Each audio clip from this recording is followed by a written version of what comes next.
What's happening, everybody? Welcome to another episode here, the Side Guys Football Forum. I'm one of your co-hosts on the side, joined as always by my good friend, my good buddy, the other half of the Side Guys, Mr. Tad the Side. And Tad, it's been a week. We did the 2 back-to-back live streams, and to all of you who tuned in either on YouTube or if you caught us on our social media handles, wherever we are streaming, if you tuned in and you participated in the comments or if you just watched along, we appreciate all you guys for that because it's a lot of fun. It was a lot of madness per usual when it comes to the draft. We got some wild and crazy picks in the first round. And then, to kick off day 2, it was like, you name it, Tad, they were trading up to the top of that second round.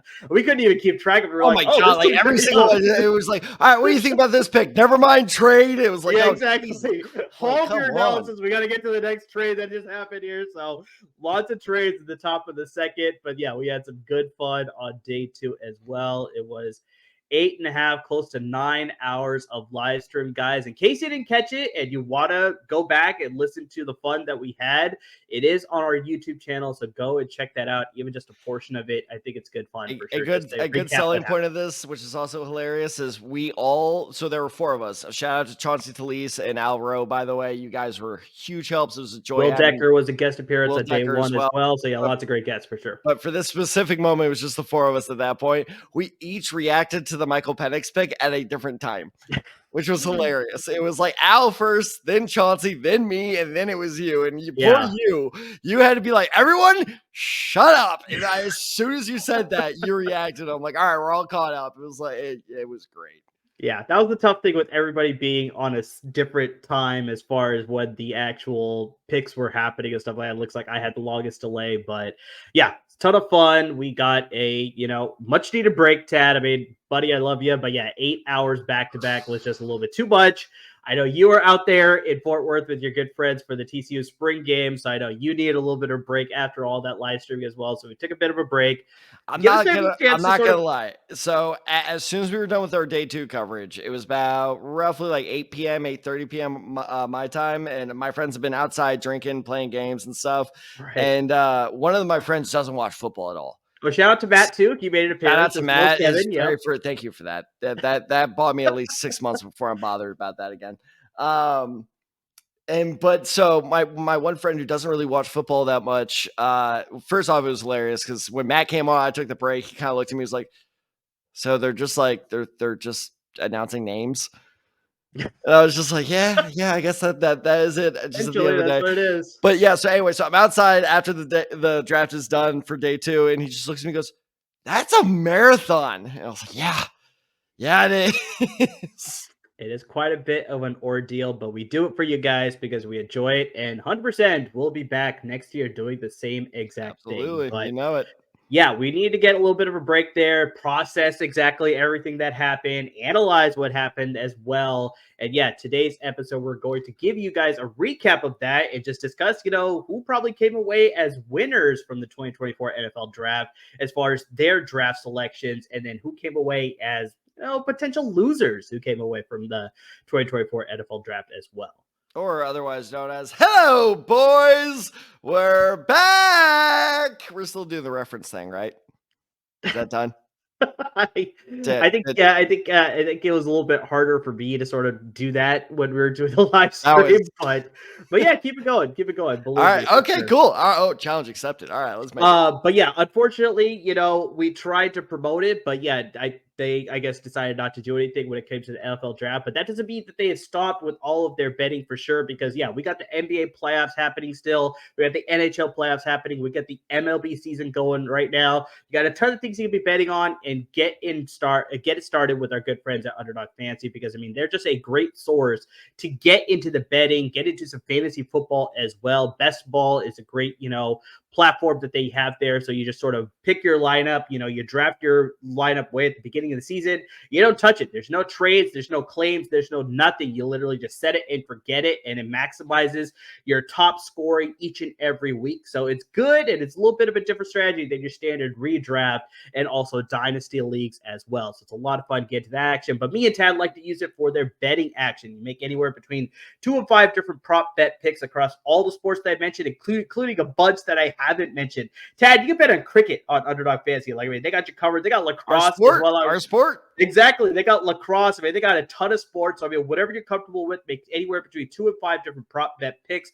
More picks you make, the more potential money you can win. And guys, Underdog is giving you a great promo offer. They gave us a promo code. The promo code is DESAI, DESAI. Use that promo code and you can double up on your initial deposit of $10 or more, up to $500. So, I mean, if you were to hypothetically put in that max $500 using our promo code on your first deposit, only the initial one, you will get a matched dollar for dollar amount from Underdog Fantasy. You can bet with up to $1,000 on their platform. So once again, use that promo code DESAI, DESAI, to double up on your deposit of $10 or more, up to $500, courtesy of our good friends at Underdog Fantasy. Use the website, use the apps on their Apple devices as well as Android. It's a really intuitive app as well as website. So get into the action. It's a ton of fun. And for our YouTube audience who saw me fist bump as soon as this read started, I did hit the Jalen Brunson over with the game currently going on between the Knicks and the Philadelphia 76ers. So like Amir said, there is a lot of action still going on. And plus, don't forget that we have, XFL action as well, UFC stuff. I cannot wait until I see Underdog's odds with the Mike Tyson, Jake Paul. Those odds have been all over the place. So like sports, if you're a football fan, may seem like it's slowing down, but trust me, it's really not. And there are plenty of great opportunities to make some real, real good money. Also, don't forget, we're in an Olympic year, so we got the 2024 Summer Olympics, so I don't doubt that there may be some Olympic bets as well. So, guys, get the action with Underdog Fantasy. It's a ton of fun. So, Tad, definitely let's get into our sort of draft recap episode here, just, going over, who won the draft, who lost the draft. I mean, just really quickly, just, very surface level. I don't want you to go super deep onto this one, but your Colts, how'd you feel about their draft? I loved her day 1 and day 2. Latu was a very late kind of surge for me. We didn't get the chance to talk about this behind the scenes, so let's just do it live on camera. Why not?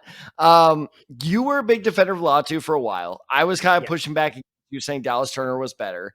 And then I made a switch because I'm not going to lie. I watched like some Latu tape while we were doing those episodes, but then I did a real deep dive because I saw he was shooting up draft boards from all reports. So I was like, okay, I need to watch this guy more. And the more I watched him, the more I was like, oh no, Amir was right. Amir was absolutely right.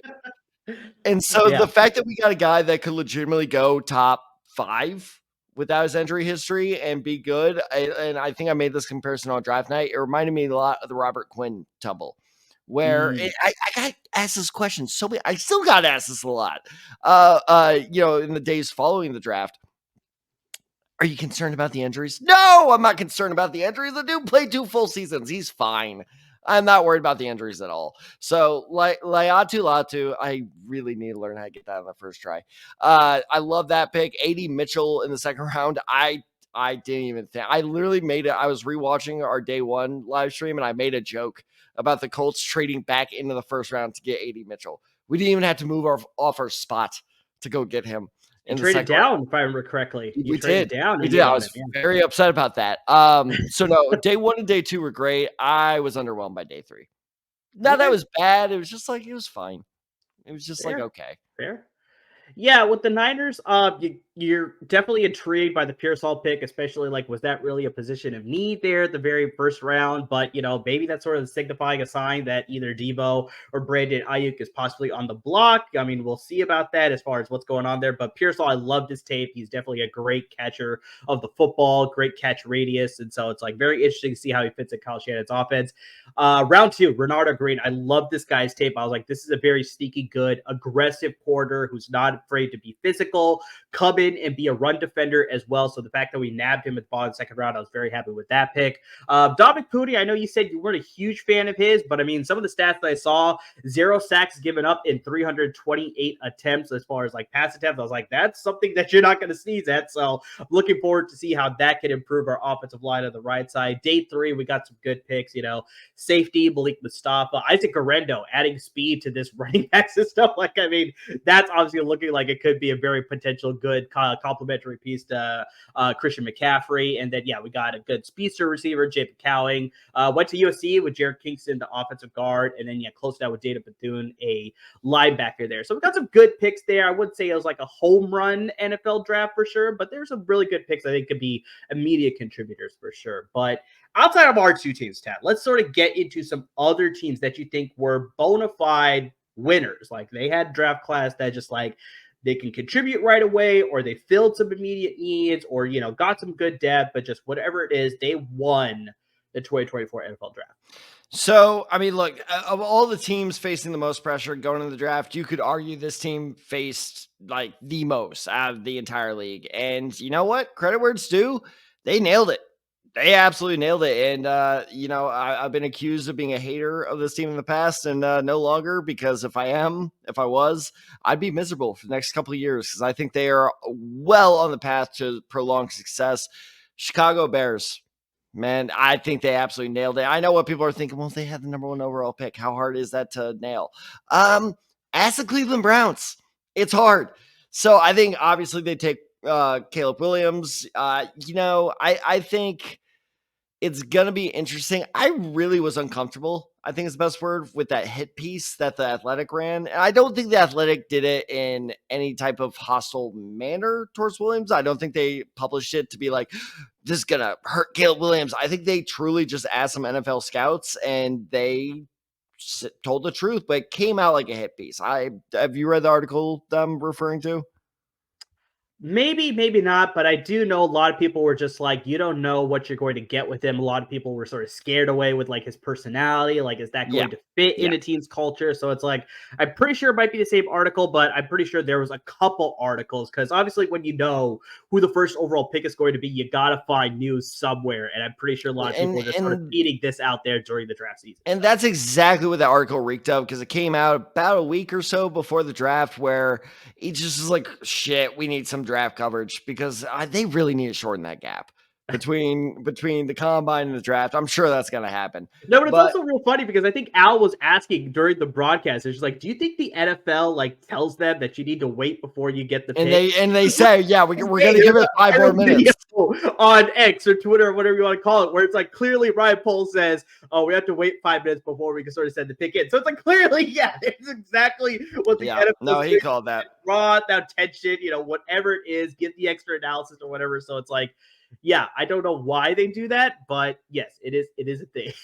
But so anyway, going back to this Athletic article. So basically what it said was he's kind of a me type of guy.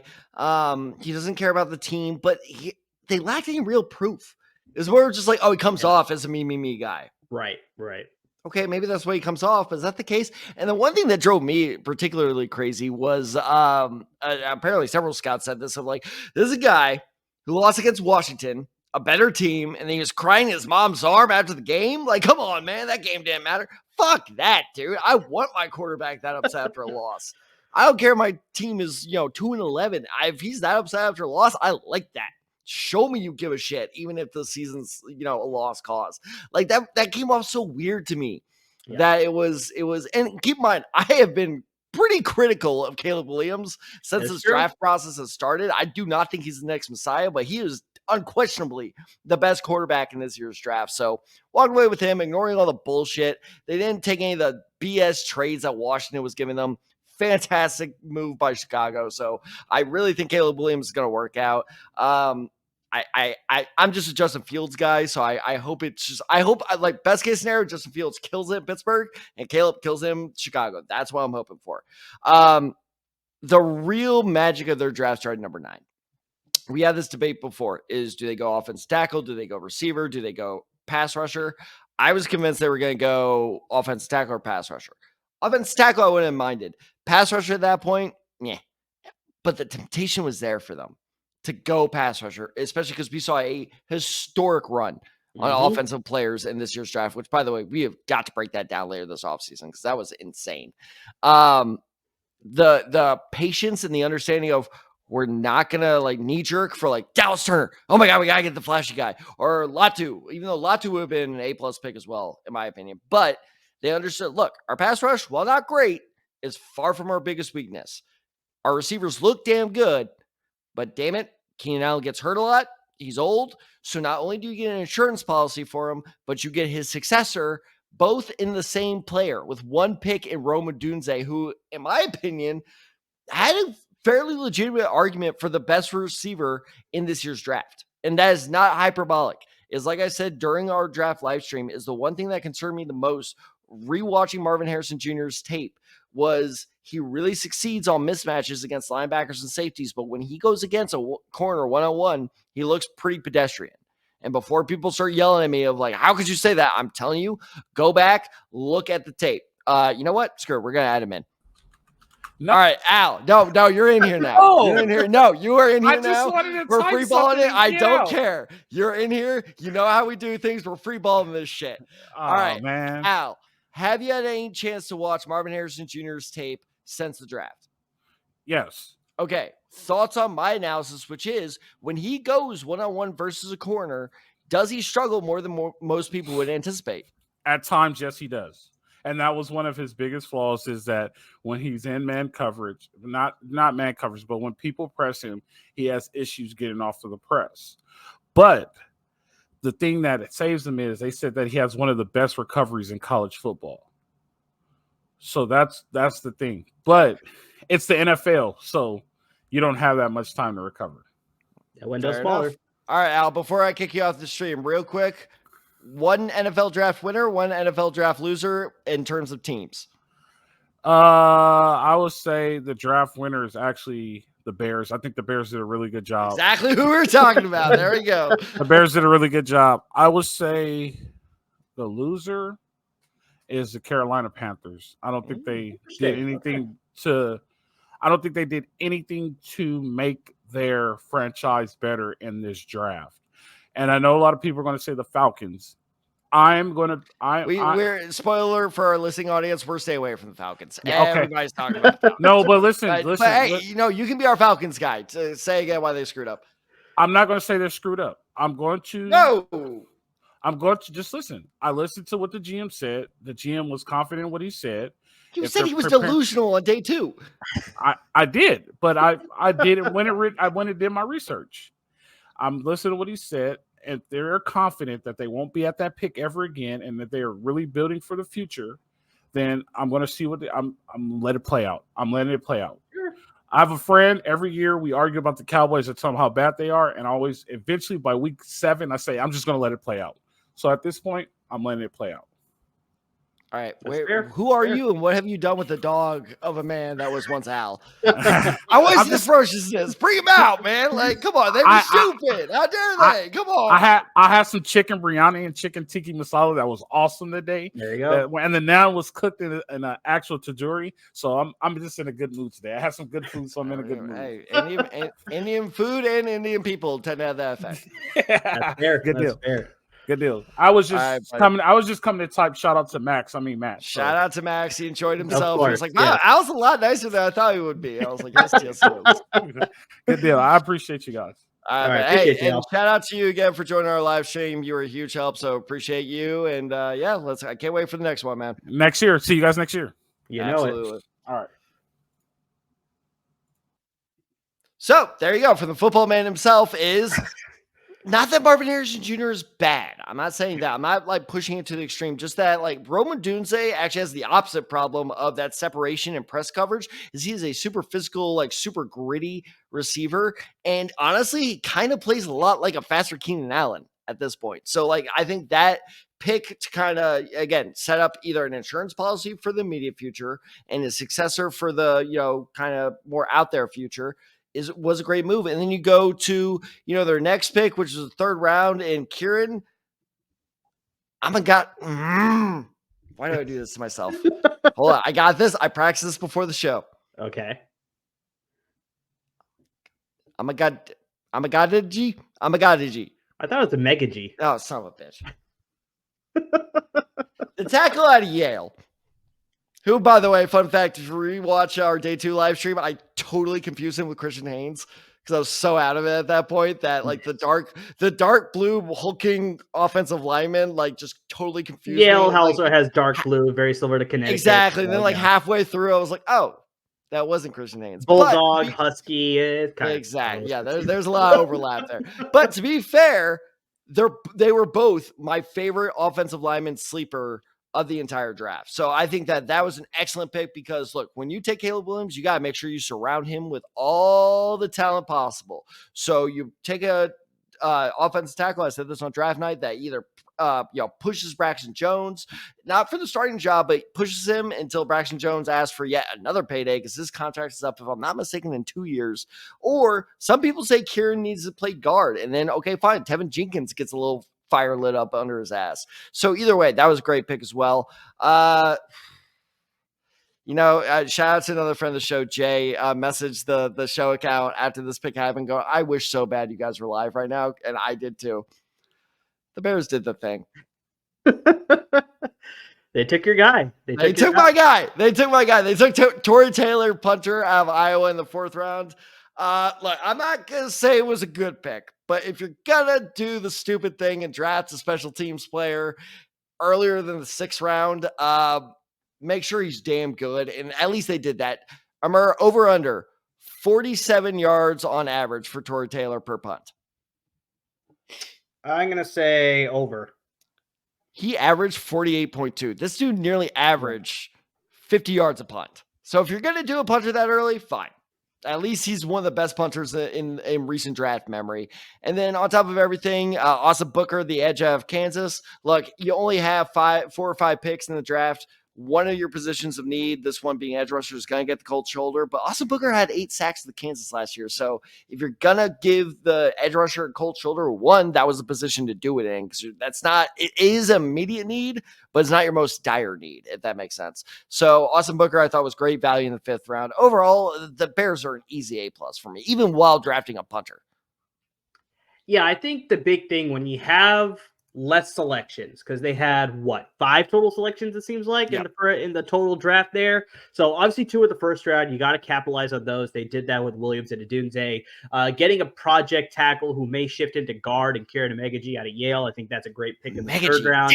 That's a good one to add there. Torrey Taylor, I mean, I think the funny thing that went viral also on Twitter after the draft was over was that Caleb Williams texted him. He's like, yeah, I'm glad you're part of the team, but you're not going to be doing a lot of punting when I'm part of the team. I did not see that. That's interesting. I'm not sure whether that's going to be the case or not, but yeah, that's a great quarterback text. Like, I want my quarterback sending that text. Exactly. So, I mean, that's fun there. And then, Austin Booker, a lot of people projected this guy to go 2 rounds earlier in the 3rd round because he was a 3rd rounder in my book as a project edge rusher. So, to get him in the 5th round, that's good value there for sure. And you can develop him there. You got Montez Sweat.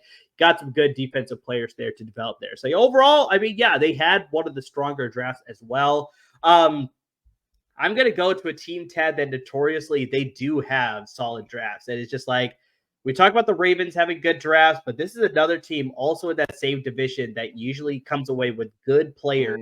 And that's the Pittsburgh Steelers. Because when you look at their draft haul, in round 1, they went Troy Fautanu out of Washington. Round 2, they went Zach Frazier, the center out of West Virginia.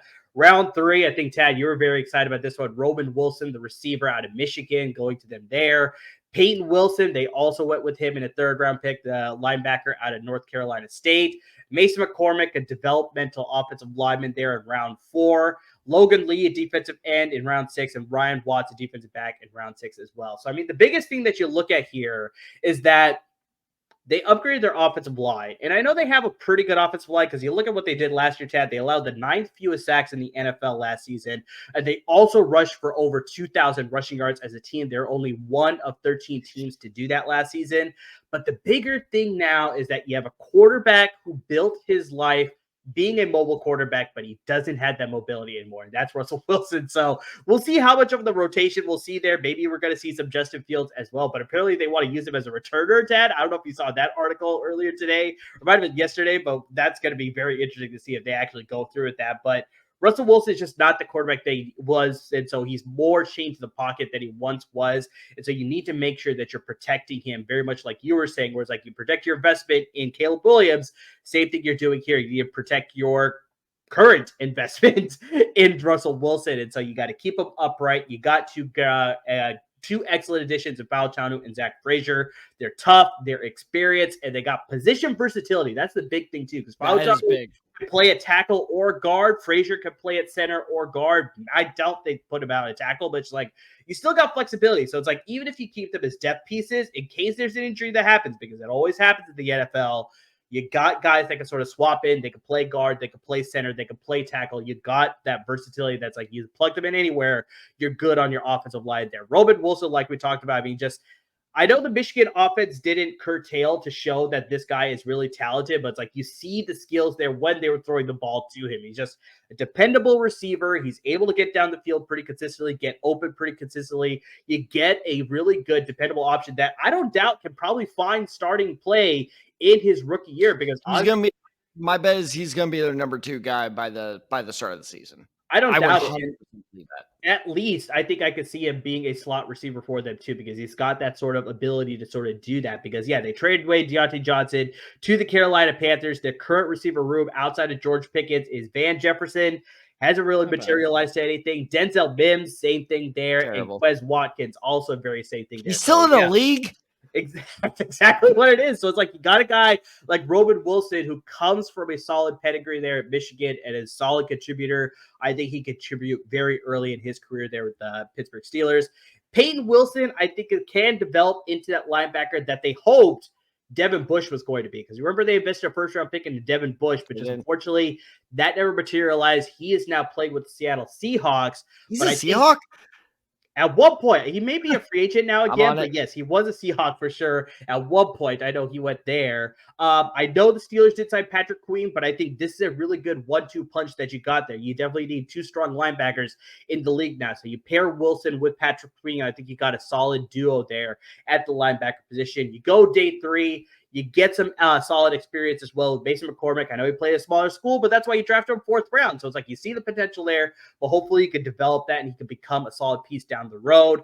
Lee, a solid run stuffer. He needs to develop the pass rushing part of his game there. So I think that's obviously why you got them there as rotational piece, and hopefully you can develop into a starter. And same thing with Watts. He's a reserve quarter. Maybe he'll play special teams for you and he can develop into a rotational piece there. So overall, lots of solid picks. Nothing that's going to be like, oh my God, this is a fantastic pick, but they're very smart picks, which obviously is going to keep this team contending. And that's why Mike Tomlin has had a winning record every single season he's been a head coach. So that's the reason they make solid moves like this, and that's why they're a winner for me. Well, first off, Devin Bush has found himself back into the AFC North. He's a Cleveland Brown. He's a Cleveland Brown. Okay, good to know. Okay, the more you know. But no, in terms of like winners, the Steelers might have had my favorite draft of the entire process. Not just because they took very good players, but because, and I said this during the live stream, all the players they took fit the culture. And normally I hate all that culture talk bullshit, but with the Steelers, it's not bullshit. You have a very clear identity and you need players to buy into that. And I think that's why those Roethlisberger, Hines Ward, Willie Parker teams are so good. How about that for throwback, Willie Parker? I think that's why the Troy Polamalu, of course, like that's why those teams, Joey Porter, like all those teams worked out so Joey Porter well. Senior, Joey Porter Senior. Yes. Shit, we are so old. But I think that's why those teams worked, is because it was kind of like, we're finding our franchise identity again. And this is the final time we can really say this again until like next December. God damn, was that one hell of a finacity-filled draft. Like every single play, and that's a joke, but at the same time, almost every play they drafted, I had the word finacity under almost all those players. That's why I love the Roman Wilson pick so much, because you're right. I love that pick. That's when it became very clear to me. Oh, you're going after the guys that fit your system, but are also just like absolute killers. Because like every single one of these guys, I'm like, hey, maybe you're lacking some of that technique, but man, you got no quit in your game. So I think that like kind of harnessing that, because it doesn't, I always hate when people say this. I'm not going to say the Steelers quit last year or the year before, but it just seems like the last 2 years they were kind of lacking some spirit. Like the Steelers was just kind of hanging on I'm like, let's keep that Mike Tomlin streak alive. And now it seems like, okay, this is the Steelers I'm used to, of like the Steelers who like hate their opponent for no good reason other than I just want to kill the guy in the other color. So it's just, I thought this was a great draft. I think the Steelers culture is kind of coming back. And honestly, to God, I will plant my flag in this. I think Mike Tomlin saved his job with this draft.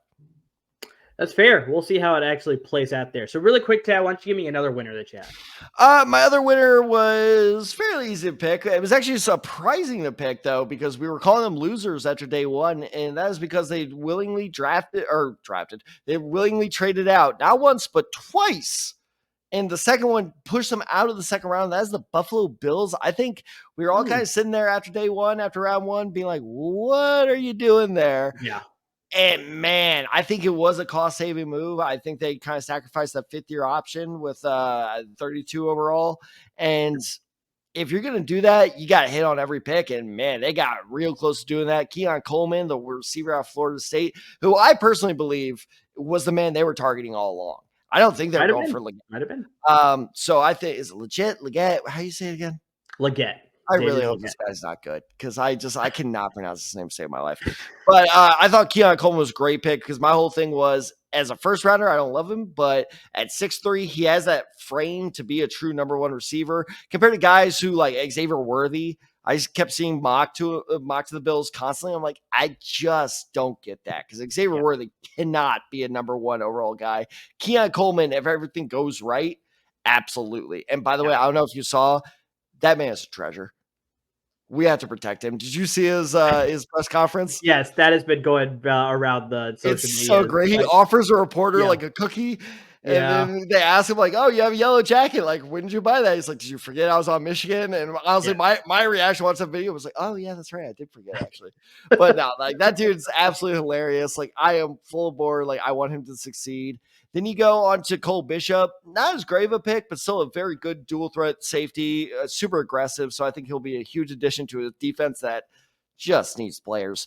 Dwayne Carter. I said this right before the draft, was my best sleeper at defensive tackle. And then, speaking of Dwayne Carter, let's go to their next two picks in Ray Davis and Cedric Van Pran Granger. All three of those guys would not shock me if they actually won out in the preseason and became starters. Like, I legitimately think the Bills in the first half of that draft drafted basically a bunch of first and second rounders in any other draft. So I thought they absolutely killed it, especially in a very critical draft where you're teetering on that balance of like, is our window closed or is it open? I think you got a lot of immediate contributors there. So I thought they absolutely nailed this draft. No, that's fair. That's fair. I don't think Ray Davis is going to beat out James Cook, but I think he's that. So I don't think he'll beat him out immediately, but I think one of two things. One, James Cook. People forget this. James Cook was pretty inconsistent last year. That's fair, but I think Ray Davis, I think he's going to see the field. I'm not saying that he's not going to see the field his rookie year, but he's going to be the perfect complementary piece because Ray Davis is more of that traditional running back, whereas James Cook is that pass receiving threat. He can run the ball too, but I think that's why you got a great dual threat ability there with Ray Davis and James Cook for sure. So yeah, but all the other guys that you listed as far as the top half there, they got a lot of other great pieces there. Javon Solomon out of Troy, I think he's a really good developmental piece too. Very high numbers coming out of Troy. You just hope that could translate to the NFL as well. And just, lots of good pieces there. So the Bills, like a little bit surprising, like you said, after day one, it's like, what are they doing here? But they were able to sort of rebound. They rebounded. I think they came away with a very strong draft for sure. So I'm going to go to my next pick here. And this is sort of like the opposite, where it's like they needed a lot of help and they had a lot of picks to do it. And I'm going to say the Arizona Cardinals actually came away with a really strong draft. It was funny because my initial reaction after draft day was, after draft day 1 and 2, I was like, I don't know what the Cardinals did. But the more I looked at it, I don't know why, but I felt like I was just kind of biased. Like, they're going to blow this because they're the Cardinals. But the more I looked at it, I'm like, honestly, not bad. Yeah, I'm not going to say, like, very similar to, like, the Steelers draft, where it's like, I'm not going to say there's any pick here. Well, outside of the Marvin Harrison pick there at number 4, that made the most sense, obviously. But outside of that, there wasn't any pick here that was just like, oh, my God, this was sensational of a pick here. But it filled a lot of needs, because we talked about this all up into the draft sheet tab. That's just like the Cardinals just needed to fill their roster. They had so many holes everywhere. And I feel like this draft accomplished that, if not at least got them a lot closer to filling the rest of their roster out. There were 2 requirements for the Arizona Cardinals to nail this draft. 1, is he over 5'9"? 2, does he have a heartbeat? If those things were both met, They were going to nail this. That is pretty much what it was. It was literally a BPA situation at every pick that they had, and they came away with. I had to count this out because they had so many picks. So many 1, 2, picks. 3, It's like 4, playing 5, Madden. 6, 7, 8, 9, 10, 11, 12 picks in the 2024 NFL draft. We already talked about Marvin Harrison Jr. You had to need a receiver. You didn't need to get cute. You stayed at number 4. I did have in my mock draft that they possibly would have traded out to get another first-round pick, but staying and picking, that made a lot of sense. Obviously, Marvin Harrison Jr. upgraded the receiver room. I know you were not a huge fan of his, but I loved him there in the first round there. I like him at this point. I saw some mocks with him in the top 15, top 20. That's when I was getting a little crazy. But the bottom end of the first round, that's a glorified second round pick. So fine. Yeah, that's fair. So I definitely like the pick of Darius Robinson. You got that positional versatility. You either lower his weight and you get him as a speed threat on the outside, or you up his weight, you bulk him up, and he becomes a more interior threat. But you have that flexibility. You could go in different directions as far as what you want to do with him, but you have that versatility. Max Melton, the corner out of Rutgers, very underrated corner. I think that's a great pick in the second round. I think this was actually probably one of my favorite picks of the draft. Trey Benson going to the Arizona Cardinals. This was my RB1 tab. I don't know if you remember that, but this was my favorite running back in this year's draft class.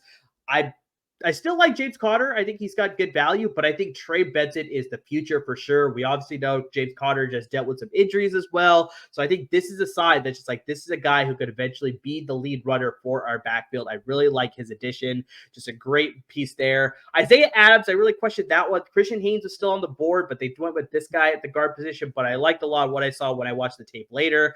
Chip Ryman, we talked about this when the pick happened. That's just like, maybe they're going to run twin tight end sets and run Trey McBride out on more routes now, and then you use Tip Ryman, who is guaranteed a blocky tight end. He has some receiving ability, but I think that's why you draft this guy. So it's like you could use Trey McBride because, like we talked about, their receiver room is terrible, so you need more receiving options for Kyler Murray. So you have Marvin Harrison Jr., you got Trey McBride now. So I think, yeah, that's a great option there to add a blocky tight end. Filled the secondary with a lot of the picks. They drafted 3 quarters with the rest of their, 6 picks that they had. Elijah Jones out of Boston College. Dadrian Taylor Demerson. He's got a chance to start as a slot corner for them. A lot of great aggressive play from him out of Texas Tech. And then Jaden Davis, a quarterback out of Miami, was taken with their very last pick. So overall, though, and I think, Tad, you were a fan of this guy, Christian is, and he was drafted by the Arizona Cardinals there in the 5th round at pick 162. So overall, I'm not going to say that all these picks were fantastic, but the fact that they need to fill so many holes on their roster, and they did that with 12 picks, I think a lot of these guys are going to be, if not potential starters down the road, at least solid depth pieces. And so that's why I think they're one of the stronger pieces, stronger draft classes of this year's draft. I can't disagree with anything you said, other than the fact that you said our running or our backfield. Is that 49ers fandom starting to slip a little bit there? Maybe a little bit, yeah. Wow. Wow. Shocking revelation. Okay. Breaking news on the side, guys. I'll get the banner ready. But no, I mean, I completely agree with everything you said. And just 3 notes on the Cardinals draft, because like I said, I pretty much agree with everything you said. 1, I'm glad they did not overthink number 4. I kept seeing these reports of like, oh, they're the ones trade back. And the entire time, I'm like, why would you do that? Like, if the Patriots traded back, I don't think that's overthinking, because the Patriots had so many needs, but they didn't have enough picks. The Cardinals very clearly had enough picks to cover all their needs, at least on a immediate basis. So I was so happy that they stayed smart, took the receiver. And I know, Al and I were kind of saying Marvin Harrison Jr. is a little overrated. He's still good, though. He is still unquestionably the top receiver in this year's draft. Yeah, so I'm very glad they did that. Like you said with the Trey Benson pick, I thought that was absolutely fantastic. I said that at the time. Matt was, talking with you guys, but I even turned to a friend while I was waiting in the background. I was like, oh, that's a great pick. Because even if James Conner wasn't injury prone, he's on the wrong side of 30. At this point, if he's not, he'll be a free agent after this year too. So they had to think about the future. So you can bring Benson along a little slowly as a running back too. Excellent pick. And then yes, you are 100% correct. I'm a massive fan of his. Christian Jones. I honest to God mean this when I say this. That might have been one, if not definitely one of my favorite picks of the entire draft. I had a late second round grade on Christian Jones, and they got him in the 5th round. It would not surprise me at all if he's a starter for them by week 8. Wow. Okay. That's high praise. Sorry. I forgot we changed it up by week 7.5. 8.5. What's the math there? Yeah, week 7.5, 8. That's close enough with there. So, but yeah, so those are some of our winners here, Tab. But let's get to the other side. Let's talk about some guys that just unfortunately, or teams specifically, that just didn't end up drafting all that well. And maybe you call them, unfortunately losers here, where they just didn't have the strongest draft. Maybe they didn't come away with filling some pressing needs. Maybe they didn't come away by strategizing the board properly either. The way that the draft sort of shook up, maybe they didn't take advantage of that either. So, who would you peg as a loser leaving the 2024 NFL draft? So it was funny because we were actually complimenting this team on the day one night, but the more I saw the draft shake out, the more I was like, yeah, no, I'm not a fan. I don't love the Minnesota Vikings draft. You are a team that you're doing your best not to completely collapse because you still have Jordan Addison, you still have Justin Jefferson, you still have TJ Hawkinson. I understand why you're not going in full rebuild mode. But I don't know if you did quite enough to prevent that, because you look, credit where it's due, and this is where we were giving the compliments. They didn't panic. They didn't move up and try to get JJ McCarthy. They sat back and was like, let's see how this plays out. And they only had to move up. What was it? 1 spot, 2 spots to go get him? Moved up to 10 out of 11 to trade with the Jets. Very smart move. So yes, you let that trade, value plummet basically, and you didn't have to give up much to get him. But you know what this sounds a lot like to me of last time we said this, of like, oh, they were smart. They were patient. They waited, and now they got their guy. And I promise it's not because they're both white. This is reminding. I'm having PTSD. I don't even like them, even though I wore their shirt for a year. This sounds exactly like when the Patriots drafted Mac Jones. Remember that? Like, tell me I'm wrong. Yeah. Tell me I'm wrong. This sounds exactly like, they waited patiently, they were smart, and they still got their guy exactly where they were. Well, we all saw that worked out for New England. So I'm not saying JJ McCarthy's a full-on bust, but what I'm saying is I truly believe it when I say, and I think you partially agree with me, he's Alex Smith. I think getting Alex Smith at 10 is fine. I think that's fine, but fine. You picked a guy with a low ceiling, low ceiling, but also very low floor. So he's fine. So, okay, fine. Let's see. All right, you got your guy. He can hold down the ship, surround him with a bunch of talent. So what do you go for at 17? I believe, did they trade up for this guy? They did trade up for him. Trade up for this guy. Dropping him. Mm-hmm.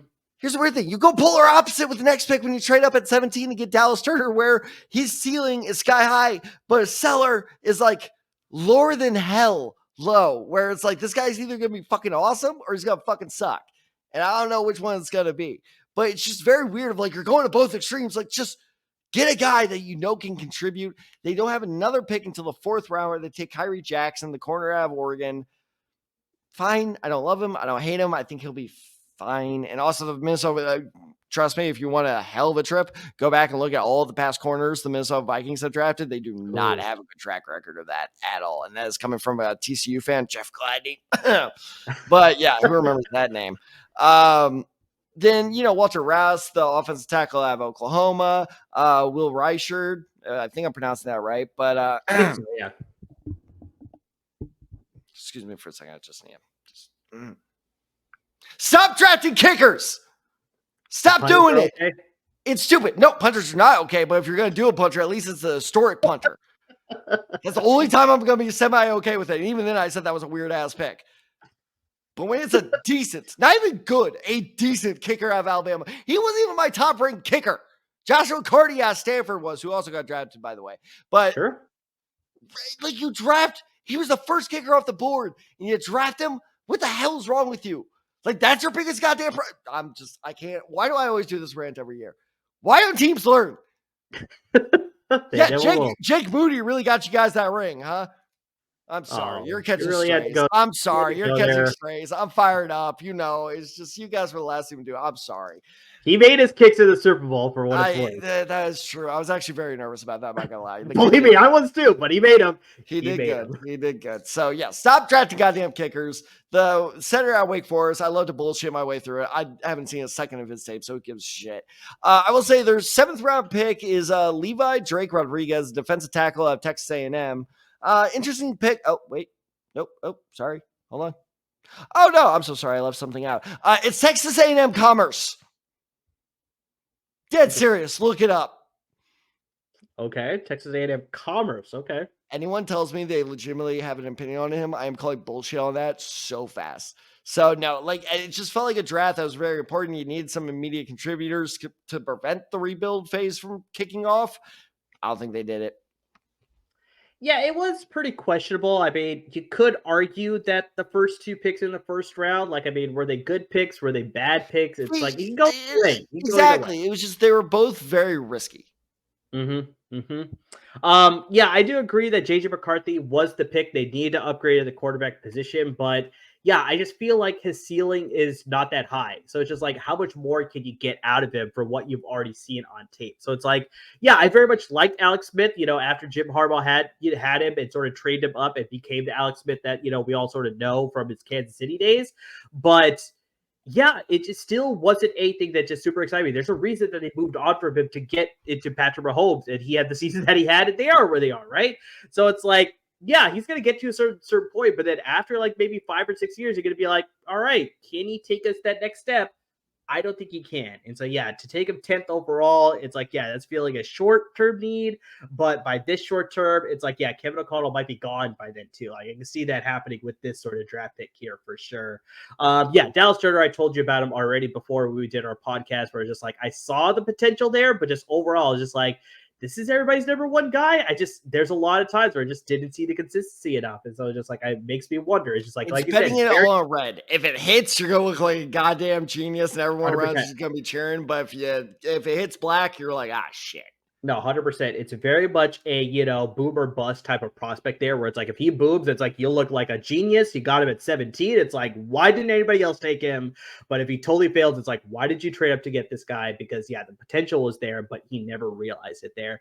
And then, like I said, with the rest of the picks that they had there at day 3, it's just like, there weren't any sort of like big needs there or like, big names that sort of allowed you to sort of like, okay, I think I feel confident with it. It was more just like, yeah, these guys are all right. But yeah, especially with the holes that you have, and you try to compete in a very competitive NFC North. Honestly, now. At this point, maybe the best division in football. It might be. It could be coming very close to that. It's just, yeah, this draft does not come away where I'm like, oh yeah, I'm feeling good about the Vikings and their chances in the NFC North. No, I feel the opposite. Just like, did you do enough to compete? I don't think you did. And so, yeah, we'll see how it all plays out. I'm honestly, God, running this through my head. I'm not just saying this for the sake of the episode. If I had to put my rankings, they'd be my pick to finish last in the division.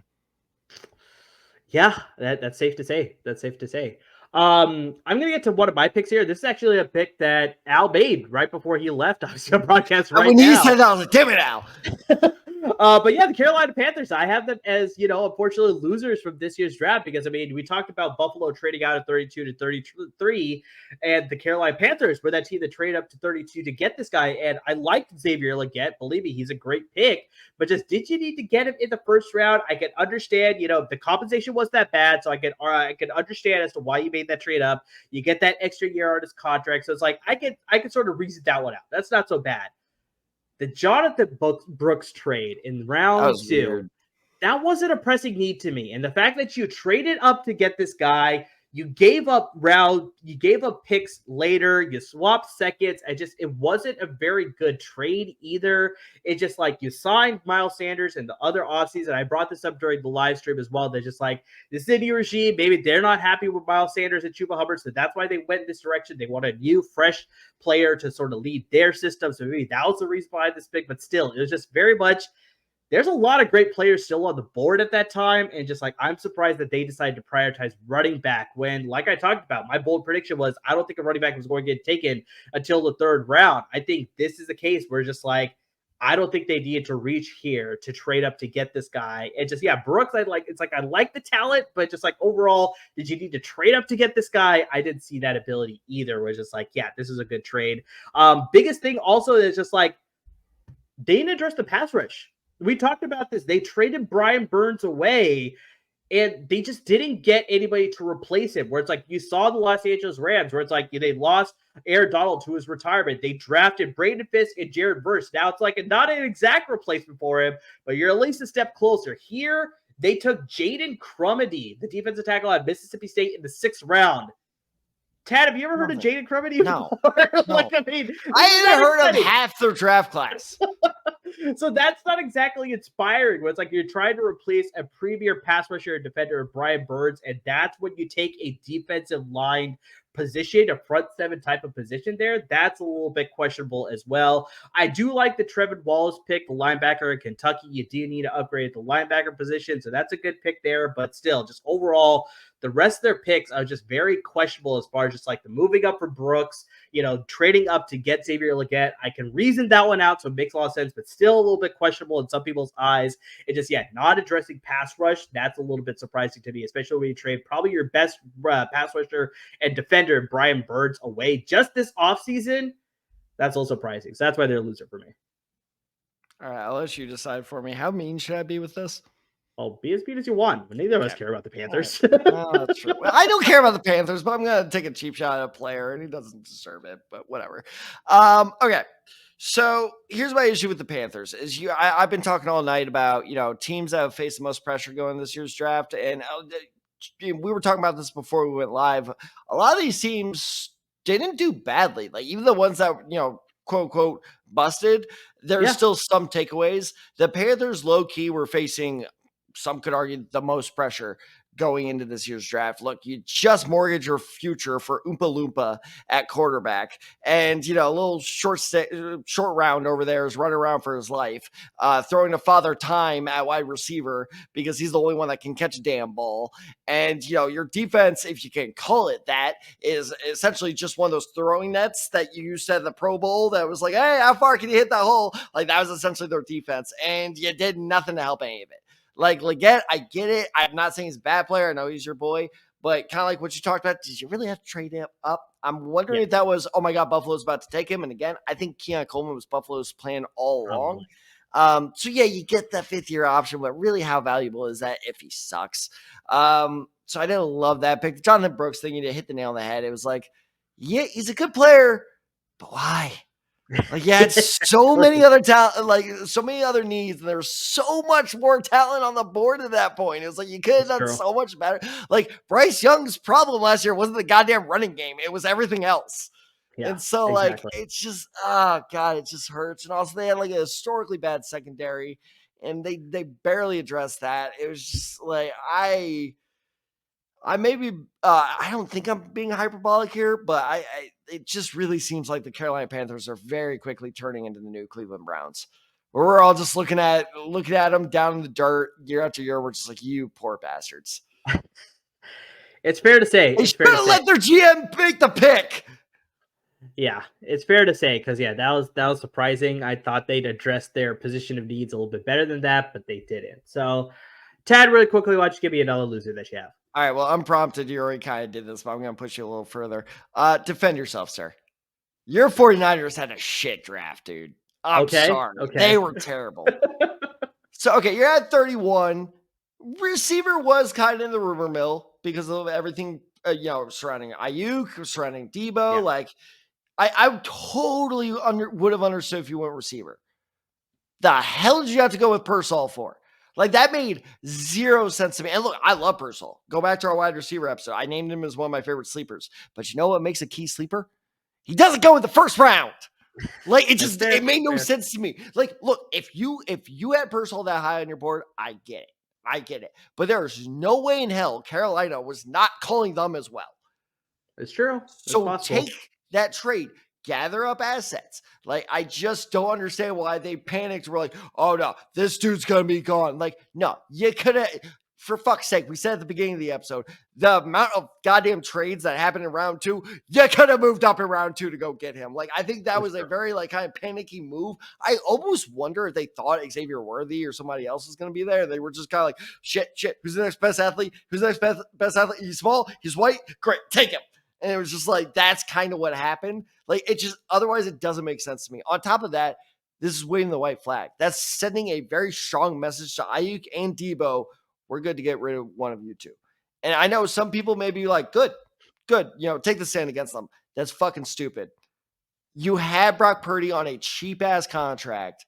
You have the ability to pay both of them. I understand that's going to put you in cap hell, but at this point, your window is closing very quickly.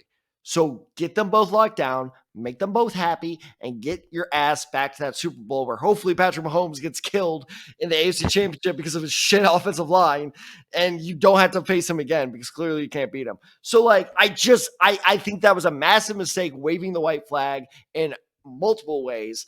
I look at the rest of your draft. Look, Green is fine. I think you're a little higher on him than I am. I don't know. I think there was better corner talent out there. Pooney sucks, dude. I'm sorry. I'm telling you. I brought this up tonight. I'm like, he does this weird. Literally, that man is going to be a holding nightmare. If he develops a temper, you just drafted Richie Incognito 2.0. I'm calling that one right now. And there's no reason for him to develop a temper, by the way. He has no personality problems. I'm sure he's a great guy. He just sucks at playing football. Please don't kill me, Dominic Pooney. I'm sure you're a great dude. The rest of your picks, again, none of them were bad. It's just like none of them were that good. And you got 2 more years, maybe even a year before Purdy starts playing, diva and wants that extension. Your window's closing, dude. And this just feels like a wasted year of a draft. That's fair. I'm sorry. Fair. No, I can understand. This is a lot of people's pick as far as like, did they really make the right moves? And I can understand it, but based on what I saw with Pearsall, I think he fits exactly what Kyle Shanahan wants. He's a great fit guy. For the system, but again, he's a tough guy. He's a route runner, and he's willing to block down the field. And that's exactly what Kyle Shanahan wants out of receivers. You need to be a blocker first before you're a guy who's a receiver. So that was the problem with Ayuk when he first came in. He wasn't being a willing blocker. He wasn't being a willing sort of, active participant in the offense when he wasn't getting the ball. And so he was able to develop that. So it did come to him, but it's just like the Niners were like, no, we need to prioritize this first before we actually get them on the field to become the more involved with the offense. So yeah, I do agree. It is a little bit questionable with drafting a receiver. It's like clearly it's sending a message that's like, one of these receivers that we have right now is going to be gone. Just which one is it going to be? But I can also another question mark is, when are they gone? But I think that's the big thing, because we talked about it with Will Decker. I think it was after the live stream was over, where I was like, I think this draft move was made to, like you said, capture what we have with Brock Purdy. This is the last year he's on his sort of rookie deal before we have to extend him. It's like now you have 3 solid receivers. And so it's like you got Debo, you got Brandon Ayuk, and you got Ricky Pearsall now. So it's like now you got 3 really solid options there. Obviously, you added George Kittle at the tight end position. Now this is where we sort of go, chips all in sort of situation. So I think that's probably what they did here. Then next offseason, that's where you see a move. Because if you try to trade one of those guys now, the compensation is going to be too low. You're not going to get a good return for him. Maybe at the deadline, I could see them possibly entertaining some offers, but 100% once we get to next offseason, one of those guys is no longer going to be playing with the San Francisco 49ers. Like I said, I like Green. I think he fits that defense, the style that they want to play. He's a little bit more aggressive. He's not going to start. He's going to be a rotational guy. He's going to be a backup guy. Maybe he'll develop it. Knowing your injury history, you need some rotation. Yeah, he'll probably see some time towards the end of the season. I can see that happening, but he's the type of guy that I think they target as far as just like an experienced guy, an aggressive guy, willing to be a run stopper as well. I haven't watched as much tape on Pooty as maybe you have, but just like I said, just based on the stats I'm seeing, there's a lot to like there. But just, yeah, if he ends up not being all that great, then, unfortunately that's the one thing I will say. I wish they would have addressed the offensive line earlier than round 3. I wish they would have the fact that Connor was his name, McKivitz. Oh, whatever. But he gave up 11 sacks last year. And this is the deepest offensive tackle class that's been there in quite a while. It's true. Yeah. And the thing is, too, is you don't even really truly address it, too, because a lot of people think Pooney's fit is at guard. Me being one of them. Yeah. I do not think you should kick him out of tackle. I think that'd be a big mistake. So, like, how do you miss the opportunity in one of the deepest offensive tackles? The Cowboys got a decent guy at 29. That's true. It's true. So, yeah, I do a little bit question that one. I think they probably could have gotten a little bit better of a selection on their offensive line there. But overall, like I said, it's not the greatest draft, but I do see some reasoning as to why they made the picks that they did. So we'll see how it all plays out. They have a pretty solid roster. It's like maybe they don't need these guys to contribute right now. And I think that's what softened the blow a little bit too. Of like, they're going to be fine. Yeah, Is Shanahan there? Yeah. Is Purdy there? Yeah. They're still, as of right now, the Super Bowl. They're the favorites to win the Super Bowl this year. Like that, odds haven't changed with that. So we'll see how it all plays out. I don't think that the NFC West got worse this year or this offseason. We'll see how that plays out. So last team that I want to bring up here, you actually brought them up really quickly. It's the Dallas Cowboys. I don't think they have the strongest draft. You brought up the fact that they went Tyler Guyton there. They got that pick from Detroit. They got him there at number 29. Marshawn Dillon, another really good pick. I brought him up as a sleeper in the edge rusher episode that we did, so I really like that pick. And Cooper Beebe, very good interior offensive linemen. Those are great 3 picks there. After that is where I have the problem. It's bad. That's where I have the problem. Those are three really good picks. 3 fantastic picks, but then you absolutely fall off a cliff because Maris Liafu, the linebacker out of Notre Dame, I like his play style, but at number 3, Tad, the pick that went right after number 87, Maris Liafu, at number 88, Marshawn Lloyd was drafted. Oh. The Dallas Cowboys had a need at running back. Yes, I know they're sort of hanging their hat on the fact that they re-signed Ezekiel Elliott, but just like, how much can you really depend on that? We clearly saw there's a reason as to why you decided to move on for him, why he signed in New England. Yeah, we saw some flashes of the old Zeke there, but overall, it's not the guy that you drafted out of Ohio State some years ago. This is not going to be that same guy. So you need a more dependable piece. If you got a rookie running back, if you were the team that traded up to get Jonathan Brooks, that would have made a lot more sense, but you didn't. You had a chance to sort of upgrade the running back position. They didn't do it with any other picks. They instead with Maris Liafu to fit a linebacker need, which I didn't think was as pressing, especially when you signed Eric Kendricks in the offseason. So it's just like, was that really, a need there, especially when you signed somebody in the offseason? The less there are guys there, Kalen Carson, Ryan Flournoy, the wide receiver out of Southeast Missouri State. I know you lost Michael Gallup to the who did they sign with? Gallup just went to the Raiders, I believe. That's what it was. Yes, he signed with the Las Vegas Raiders, so I can understand that. But still, just like overall, I think just the addressing of just where they sort of picked guys, that was a little bit more surprising for me instead of just the actual guys. Because yes, 100%, the first 3 picks that they made, fantastic picks. I love them. But after that, it was just like they had some more pressing needs and they didn't address them. And the guys that they chose, I just wasn't all that happy with. No, I mean, I swear to God, this is an absolute real conversation I had earlier today with one of my students, because reminder to our viewers and listeners, I do live in Dallas. And ever since that Zeke sightings happened, I got in this conversation so many times and I was not in a great mood today. And one of my students clearly trying to distract me from getting him to do his work, just raises his hand and was like, yeah, what's up? Thinking it was a class question, goes, so Zeke to the Cowboys again. What do you think? I just looked at him. I'm like, and nice. This was towards the end of the day too. So my temper was very short. I'm like, trash. And he just looked at me. He's like, trash. What do you mean trash? I'm like, all right, you really wanted to? I was like, all right, fine. We're going to do this. And we had a whole debate where he's just like, no, he's big. I'm like, is he big or is he fat? That is a big difference, yes. And he was just like, well, no, it's the Cowboys can fix him. I'm like, did you see him in New England last year? And he was like, yeah. I'm like, was he fast? It's like, no. I'm like, yeah. So how's that going to change? It's not going to change anything. And he was just like, what? It's just the Cowboys. I'm not even kidding. That was his excuse for everything. It's Cowboys. He's back with the Cowboys. He's back with the. And I looked at him. I'm like, look, in just a couple of years, you're going to be legally an adult. So it's time for me to hit you with I swear to God, this is exactly what I said to him. I'm like, it's time for me to hit you with the cold, hard truth of the adult world. This is why everyone hates Cowboys fans. You are not the magic miracle workers. And I think Jerry Jones kind of went in the draft, be like, oh, if I just pray enough, I just go, like everything's going to fall in place. And everything fell apart and just their whole draft just reeked of panic. Now, I will say this is Tyler Guyton in the first round. Don't love it. He's pretty developmental. He's going to be forced to start right away. So that's what worries me. That's where the insurance policy, hopefully I'm saying this right, of Bebe? Cooper Beebe, yeah. Beebe, whatever. Beebe is a very, very solid tackle. He was one of my favorite, not tackle. Very, very solid guard. Yeah, sorry. Well, sorry, I'm kicking around all these positions, just like the Cowboys are going to have to do. So I think that if Guyton struggles to tackle, great. You have Terrence Steele and Tyler Smith at, both ends of the offensive line. Both of them have experience at guard and tackle. So if Guyton struggles, kick one out to tackle, then you start Beebe. Did I do it right that time? Yes. Thank Christ. And then you start BB. So really, BB was like an insurance policy for Guyton, which I thought was a very smart move because they do have a very versatile offensive line. But outside of that, their draft is absolute shit. And I will go to my grave believing that Jerry Jones truly thought just by sheer luck, Jonathan Brooks was going to fall into their lap. And that is the one thing saving the Panthers from an F grade in my draft grades is the fact that they screwed over the Cowboys. Because of all franchises do it too. Like, that's perfect. Like, if it was a rival like the Eagles or something, then you have rivals, screwed up. But the fact that it was like a nothing franchise like Carolina doing it to one of the biggest franchises in Dallas, like, oh, just chef's kiss. Just chef's kiss. I love it.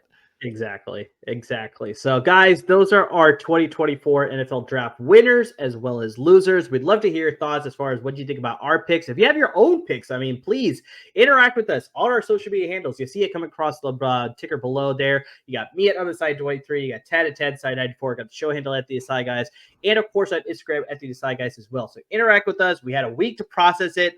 What are your thoughts about the draft? Who are your winners? Who are your losers? Who are some surprising undrafted free agents? We didn't get a chance to talk about that. There's a lot of good. Come on, Bailey. Side with different teams there, so we'd love to hear your thoughts about that. But guys, we're going to make that transition from the NFL draft to fantasy football again. So guys, this is the last couple of weeks here of draft content. We should have a couple more episodes for you. But then, we're shifting full gear into fantasy football with that coming up right around the corner, Tad. Fantasy football is going to be here sooner than you think for sure. So guys, make sure you stay tuned for all of that. Subscribe or listen to your podcast. Subscribe to our YouTube channel. And guys, please support our parent network at LAFB Network. They allowed us to do the live stream for you guys. We had a ton of fun. We appreciate them giving us the permission to do that.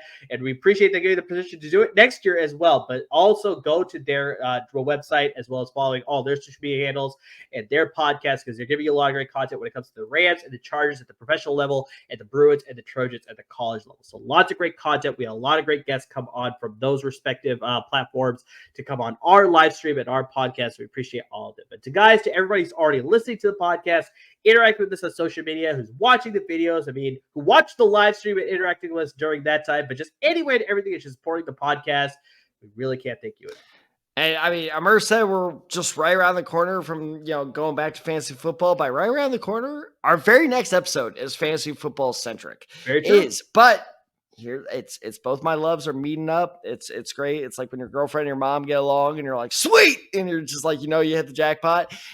We're combining both draft analysis, we're not done with draft yet, and fantasy football. But here's the best part. I know what you're thinking, like, oh great, another person tell me which rookies to look out for, which rookies are going to be busts.